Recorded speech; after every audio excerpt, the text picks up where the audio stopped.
இப்படி வாங்க ஓரமா வாங்க. நல்லா இருக்கீங்களா? நல்லா இருக்கேன். இந்த பேங்க்ல வேலை பார்க்குற ஒரு அக்கா தான் சொன்னாங்க உங்களை பத்தி, இந்த மாதிரி பையனை வச்சு ரொம்ப கஷ்டப்படுறாங்க, பையனாலே நடக்க முடியாது அப்படின்னு. நாங்க உங்க பேர் தாசா? வண்டியில இடிச்சிட்டாங்களா? ஆம்புலன்ஸுக்கு தந்தி அடிச்சு உடஞ்சிருச்சா கை? பாருங்க. நீங்க கஷ்டப்படக்கூடாதுங்கிறதுக்கு தான் உங்களை தேடி நான் உதவி பண்றேன். என் பையன் கால் நல்லா போய் வீட்டுக்கு போகணும்னு இருக்கேன். ஒண்ணுல டூ வீலர் அடிப்படை ஃபேமிலி பிரச்சனை.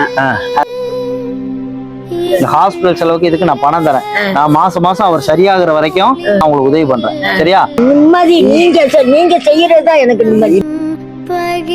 என்ன ஒரு மகமா உங்க பையன் இருக்காரு, என்ன ஒரு மகமா நினைச்சுக்கோங்க. சரியா? பணம் உங்களுக்கு தான் நினைக்கிறேன். நீங்க நல்லா இருக்கணும். புடவை இருக்கு. சரியா? இந்த முதல் நம்பர் என்னோட நம்பர். போயிட்டு வரேன் பாட்டி.